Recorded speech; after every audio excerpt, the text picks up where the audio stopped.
अकबर बीरबल की कहानी सोने का खेत द गोल्डन फार्म स्टोरी।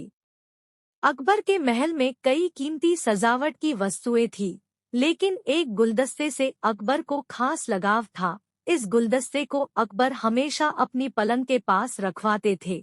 एक दिन अचानक महाराज अकबर का कमरा साफ करते हुए उनके सेवक से वह गुलदस्ता टूट गया। सेवक ने घबराकर उस गुलदस्ते को जोड़ने की बहुत कोशिश की, लेकिन नाकाम रहा।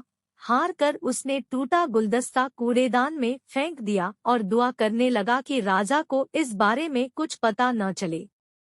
कुछ देर बाद महाराज अकबर जब महल लौटे तो उन्होंने देखा कि उनका प्रिय गुलदस्ता अपनी जगह पर नहीं है। राजा ने सेवक से उस गुलदस्ते के बारे में पूछा तो सेवक डर के मारे कांपने लगा। सेवक को जल्दी में कोई अच्छा बहाना नहीं सूझा तो उसने कहा कि महाराज, उस गुलदस्ते को मैं अपने घर ले गया हूँ ताकि अच्छे से साफ कर सकूं। यह सुनते ही अकबर बोले, मुझे तुरंत वो गुलदस्ता लाकर दो। अब सेवक के पास बचने का कोई रास्ता नहीं था। सेवक ने महाराज अकबर को सच बता दिया कि वो गुलदस्ता टूट चुका है। यह सुनकर राजा आग बबूला हो गए।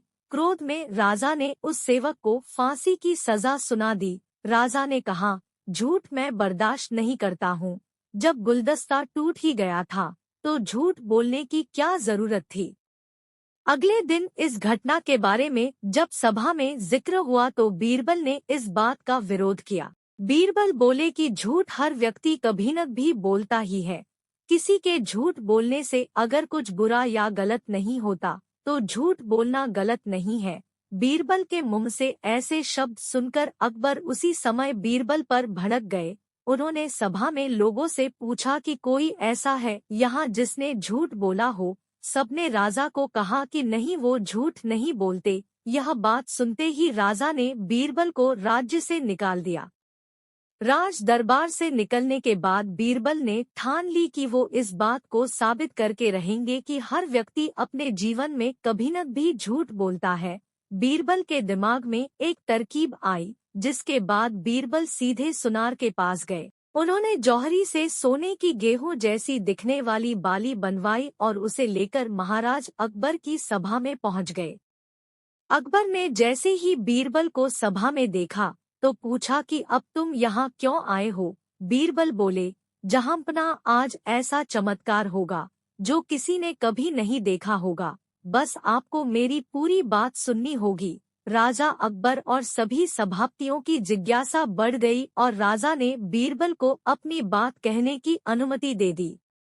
बीरबल बोले, आज मुझे रास्ते में एक सिद्ध पुरुष के दर्शन हुए। उन्होंने मुझे यह सोने से बनी गेहूं की बाली दी है और कहा कि इसे जिस भी खेत में लगाओगे वहां सोने की फसल उगेगी। अब इसे लगाने के लिए मुझे आपके राज्य में थोड़ी सी जमीन चाहिए। राजा ने कहा, यह तो बहुत अच्छी बात है, चलो हम तुम्हें जमीन दिला देते हैं। अब बीरबल कहने लगे कि मैं चाहता हूँ कि पूरा राज दरबार यह चमत्कार देखे। बीरबल की बात मानते हुए पूरा राज दरबार खेत की ओर चल पड़ा। खेत में पहुंचकर बीरबल ने कहा कि इस सोने से बनी गेहूं की बाली से फसल तभी उगेगी जब इसे ऐसा व्यक्ति लगाए जिसने जीवन में कभी झूठ न बोला हो। बीरबल की बात सुनकर सभी राजदरबारी खामोश हो गए और कोई भी गेहूं की बाली लगाने के लिए तैयार नहीं हुआ। राजा अकबर बोले कि क्या राजदरबार में कोई ऐसा व्यक्ति नहीं है जिसने अपने जीवन में कभी झूठ न बोला हो। सभी खामोश थे। बीरबल बोले, जहांपनाह, अब आप ही इस बाली को खेत में रोप दीजिए। बीरबल की बात सुनकर महाराज का सिर झुक गया।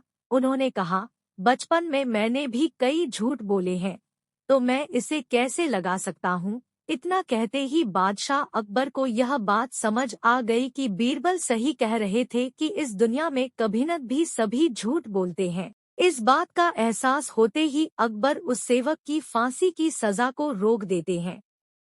कहानी से सीख, बिना सोचे समझे किसी को बड़ा दंड नहीं देना चाहिए। हर काम को सोच विचार कर ही किया जाना चाहिए। साथ ही एक छोटे से झूठ की वजह से किसी व्यक्ति का आकलन भी नहीं किया जाना चाहिए, क्योंकि कुछ परिस्थितियां ऐसी होती है कि लोग झूठ बोल देते हैं।